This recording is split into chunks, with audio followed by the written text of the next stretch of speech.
Now, thanks to Anytime Fitness Glenelg, Beresford Wines and Bickford's Australia. It's Chewing the Fat with Bevan Jones. Well, g'day and welcome to another edition of Chewing the Fat. Today we're down at Nutrition Republic, the beautiful Nutrition Republic here on King William Road. So get on down there and say g'day to the guys and get yourself a coffee.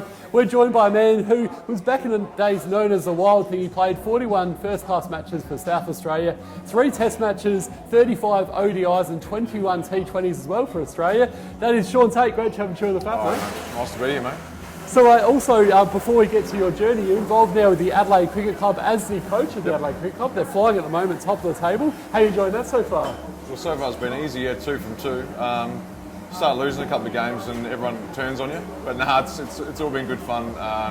They're a good bunch of lads. They're pretty easy to coach. They sort of look after themselves. A lot of the senior sort of players are on the cusp of playing for the Redbacks.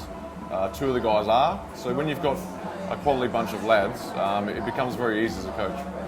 And any coaching aspirations yourself going forward for maybe the Redbacks or higher level than that? I'm not sure about being a head coach, but I think certainly bowling coaching for a 2020 franchise or being involved in a state system somewhere would be a nice sort of goal for me to look at, I suppose, in the future. But I know it's a cliche, but right now I've got to concentrate on what I'm doing and just see where the road takes me, I suppose. And you're bowling a little bit as well still. We spoke about this before. You've got a couple of things coming up, which we'll get to Live 8 in a moment. But you're still doing a little bit of bowling here and there as well? At training, I still bowl the lads. If someone needs to face another medium pacer, I'll sort of roll the arm over still. It still hurts. It still hurts, no doubt about that. But look, it's good to be involved, and obviously, if I can be involved in training, obviously my main part is not to have a bowl or have a hit, but if I can still be involved and I'm still fit enough to train with the boys from time to time, they might enjoy that. I certainly enjoy it, and it's good to be involved that way as well. I don't know about medium paces though, Tony. You're pretty quick. You've got the second fastest bowl in the world history, just behind Brett Lee and Shoaib Akhtar, of course. So I don't know about medium pace. I still think you'd be pretty Nowadays, quick. you come down and have a look. Nowadays, it's very much medium pace. So. Okay, fair enough. I still wouldn't want to face you anyway. But hey, let's talk about your journey now. I mentioned before that you played for Australia and South Australia as well. You've done a fantastic job over the years, a long career. You've had your battles with injuries, which is a credit to you the way you've come through that. How did it all begin though? You played for South Australia as a 19-year-old in 2002, but talk to us through your journey. Yeah, I mean, I started up in the Adelaide Hills, like most young cricketers, playing with my club side up there, and just enjoying it. That's how it always starts, I suppose. And then obviously moved through the ranks pretty much the same way. I went to a few country camps, ended up in the state under 17 squad, missed out on the first cut, then made the team the year later. Obviously under 19 stuff, and went on from there. The traditional way, second 11. Played my club cricket Sturt, played in the A grade there. Did pretty well for a season. Second 11, first 11. So pretty traditional way of going through. But certainly, I played at a young age, but I still felt like I earned my stripes and went through all the right stuff to get there. In 2005, what a way to make your debut for Australia in the Ashes in what was an incredible series as well. Everyone remember that one. Unfortunately, Aussies didn't get the job done, but just an amazing series. Talk to us through that. Yeah, it was, mate. I mean, they're still, I'm watching the Ashes now. They still talk about that series a lot. So, yes, we lost, and it still does hurt a little bit. But just I was pretty young. I was 22, played a couple of games, but to be involved in that series was, I suppose now you look back on it, it was not a bad one to be a part of, and it certainly helped me sort of grow up a bit. Those 2 months over there in that Ashes series, the amount of scrutiny that the team was under and whatnot, I think it just certainly turned me into a bit of went from a bit of a boy to a man that series. And yeah, looking back on it now was a great experience. And who would have been your toughest opponent? Who was probably the ones that you really hated to bowl against that might hit you for a few boundaries? Oh, I mean, the guys that come to mind quickly, I suppose, Kevin Peterson. A big imposing figure at the crease was tough to bowl to at times. I did manage to get him out, but he's certainly hard to bowl to. Probably the short form stuff, obviously Brendan McCullum. Used to have really good battles with him. Get along really well with him now, but we used to go at each other pretty hard, yeah. And we've got the Live Aid that's happening, as I mentioned before, December the 5th at the Adelaide Oval, which is just going to be awesome. And you're getting, obviously, to play against the likes of Wazza Makram, Sachin Tendulkar, Brian Lara, and these sort of blokes. And you're joining up with Bluey and Ponting as well. Talk to us about this and what's going to happen there. Yeah, I think it's a piece of the crease type thing that I don't know too much about it right now, but I know that I'm being involved. A couple of locals myself, Bluey Dizzy's going to be in the team as well.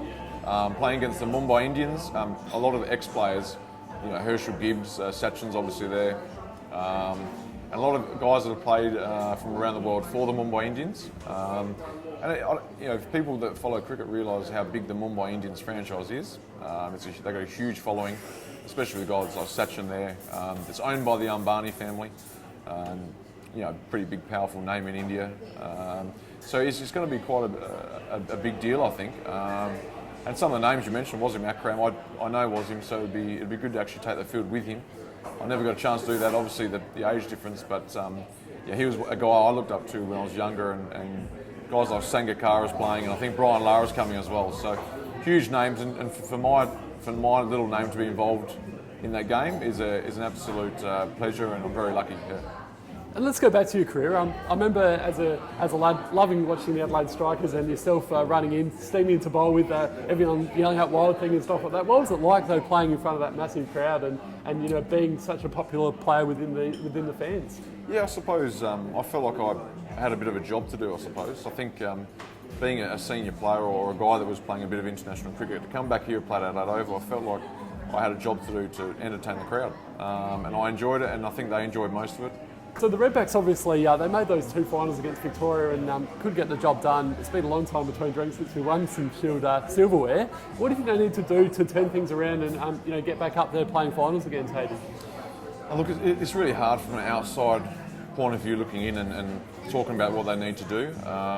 You're always, obviously, there's all sorts of things that you're battling against, bigger populations in the eastern states who've got a lot of guys to pick from. Yes, we can go there now and grab some players to strengthen up our ranks. Obviously,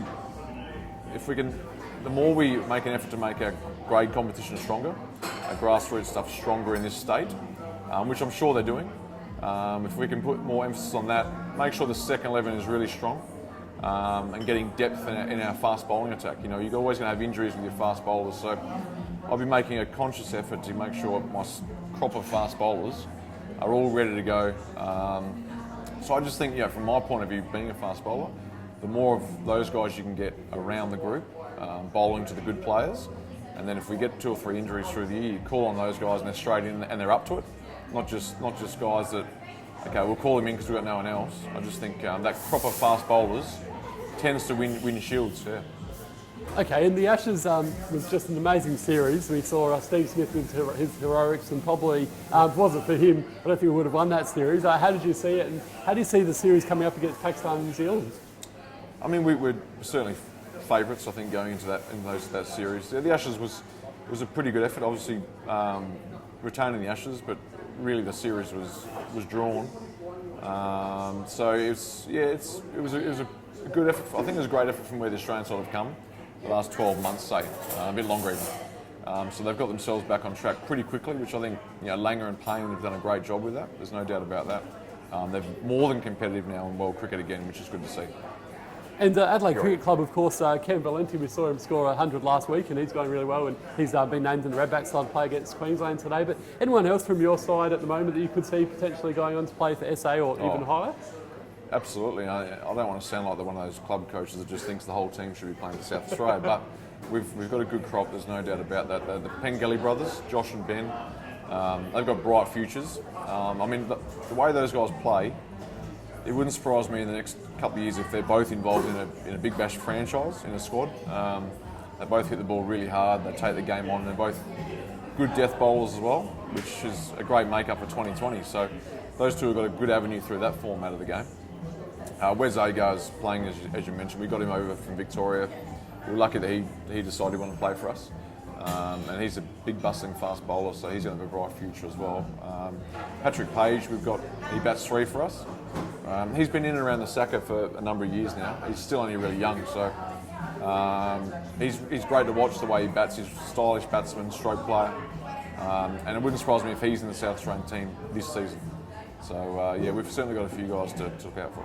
Oh, you're doing a fantastic job down there, Tatey. Keep up the great work, and thanks so much for joining us today and Chewing the Fat. Thanks to Nutrition Republic as well for having us, and to Jeff for filming, and Bigford's of course. So they've got a new Red Adrenkos coffee, get around that. And thanks also to Beresford Wines and In Time Fitness Glenelg. Thanks so much, mate. It's been a pleasure having you on. Thanks.